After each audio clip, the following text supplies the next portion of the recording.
Margaret awoke, startled, a cold sweat clinging to her. She gathered her thoughts.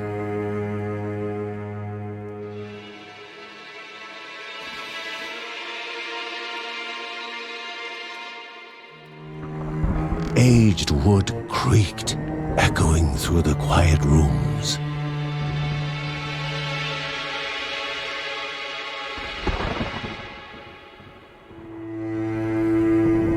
Near the house stood a shrine to Rhea Dana, goddess and daughter of the land, of Rhea and a being of comfort.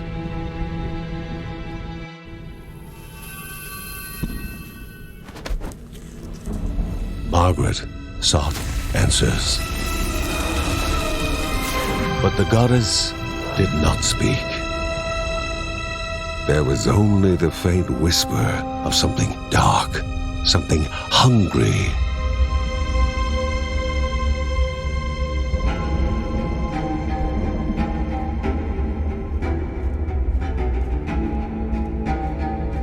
The old seer's bones felt the weight of their age as she climbed.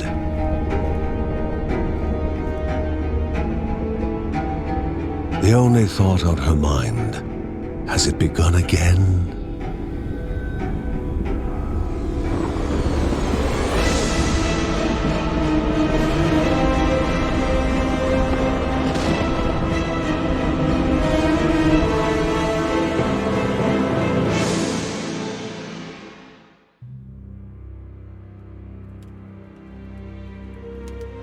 John's mission would be a simple one. He was to investigate Rhea's greatest shrine. His mother presented him with a fresh divinity shard.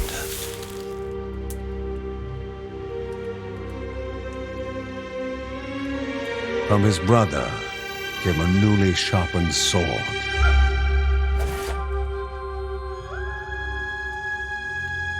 His wife gave him a kiss, and his daughter's hugs were full of reason to return home safe.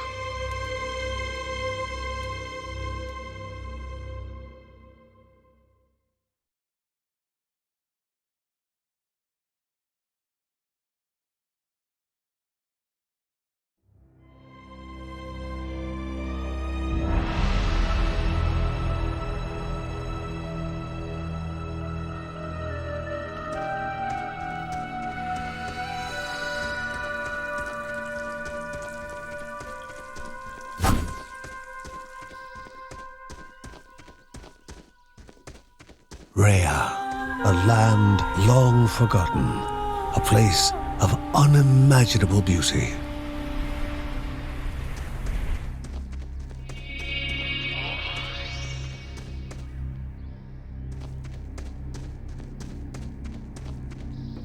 It first appeared as sludge given life, slithering creatures, small and vile.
A wall, impeding further progress. A battle was certain.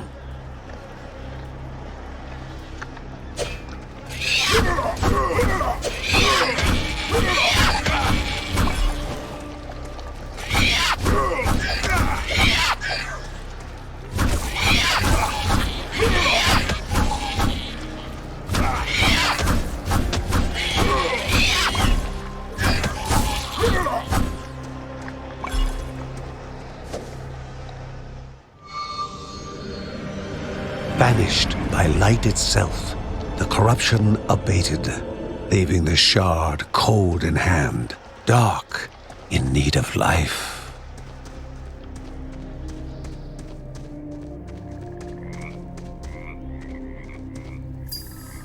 The shard grew warm, humming softly from the harnessed energy.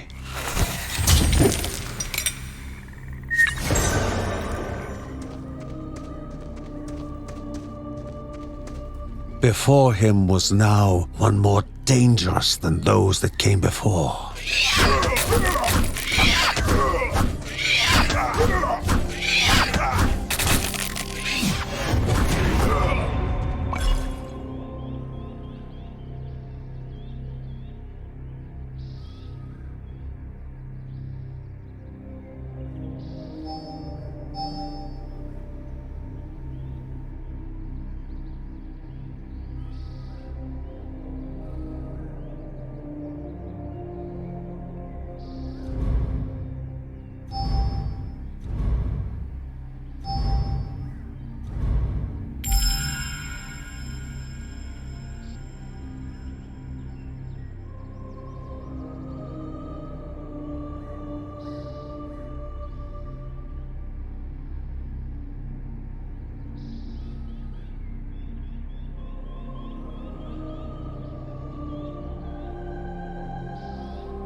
Goblins, a familiar threat, albeit farther out than usual.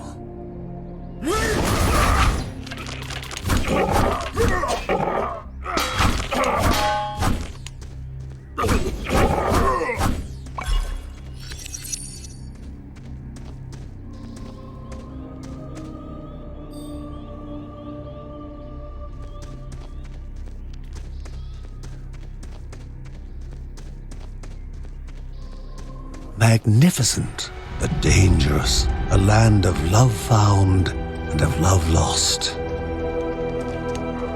Inherently violent and ill-bathed, the goblins were an unfocused but constant threat.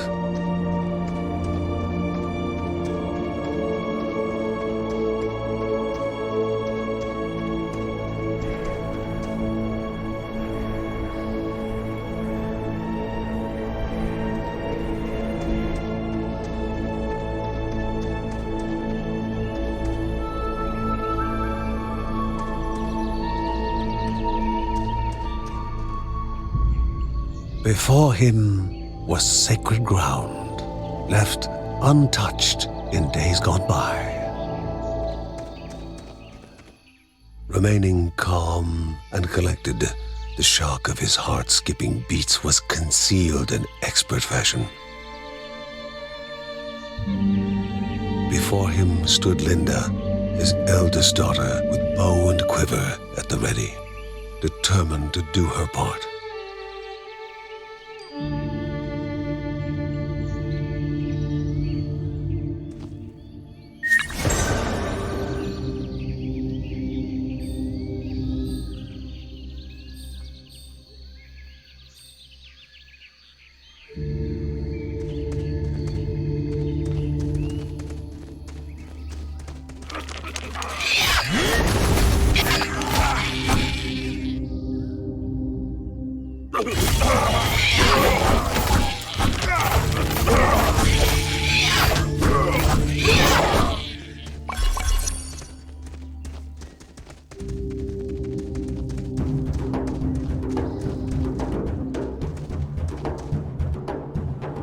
Before, the Guardians were not beasts feeding, but monsters consuming, destroying others. They corrupted and distorted, creating even more hungry husks.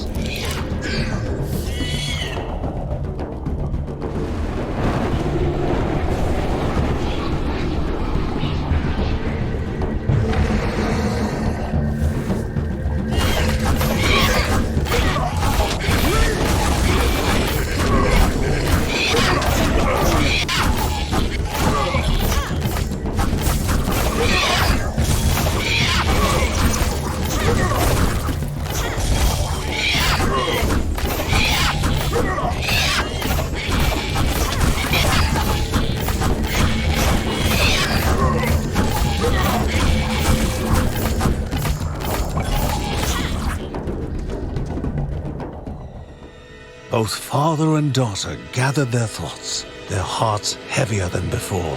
How would they explain what they had witnessed?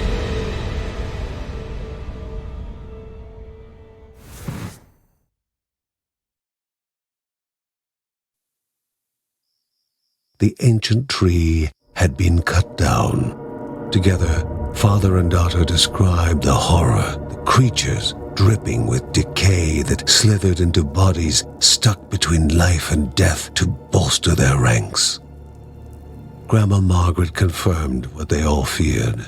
It was the corruption, a cruel entity spoken of only with hushed voices, an ocean of darkness that flowed from the top of Mount Morta. And the Bergsons' duty was to stand against this devouring deluge of death. Kevin was also eager to do his part in the family's fight, especially when his older brother Mark was off somewhere. He was as much a guardian of their mountain home as any of them. She stood. If they were to reach the summit and destroy this evil, as the Bergsons of old had done in the past, they would need the assistance of the sanctuary.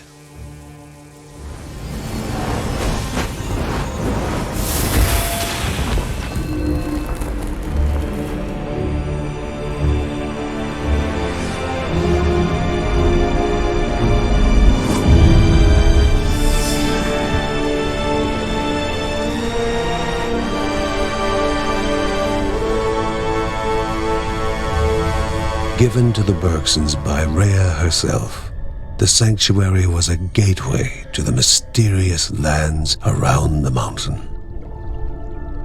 Margaret pointed to the huge crystal at the center of the den, revealing their next task: to activate it and open the way to the source of the corruption. And once Rhea's 3 spirits are gathered on the grounds, the only gate to the top of Mount Morta will open in this chamber. By himself, or with the assistance of those who loved him, John needed to gather the 3 spirits from their lands. Without them, he would not be able to stem the flow of the corruption.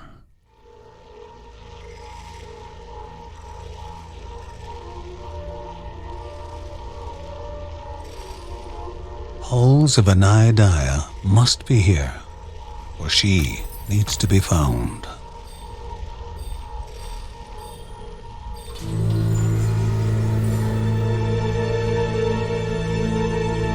A celestial shard chipped directly from the ancient crystal in the sanctuary.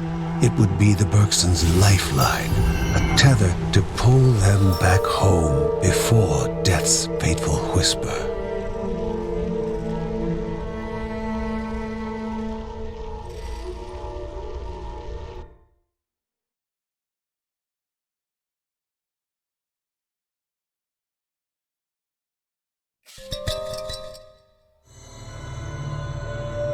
Filling the winding tunnels of the silk-covered caves, the acrid taste of poison lingered in the air. Spiders. Linda told herself it was only target practice. As she readied her bow, they must find the spirit deep within the caves.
A table fit for the gods, but a game made for mortals. A hand was to be placed upon the pedestal, and their best was to be given.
energy flowed around the room. Before the hero, an object of the divine.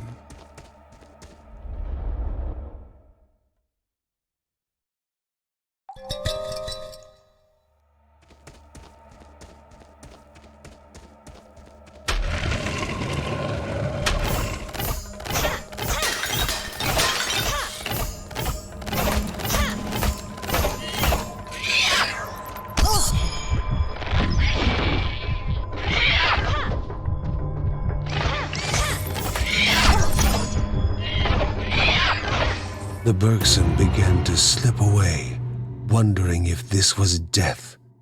It was warmer than they expected.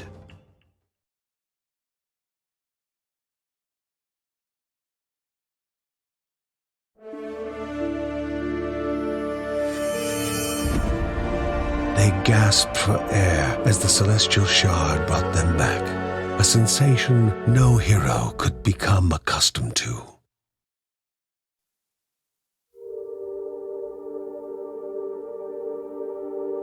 As she heard John and Linda describe their foray, thoughts rushed through Margaret's head. The corruption had amplified the creature's wickedness, and no longer were they part of the harmony of the Rhea. With the new threats looming, Margaret asked Ben to prepare his workshop. He would have to take charge of enhancing the warrior family's weapons and armor.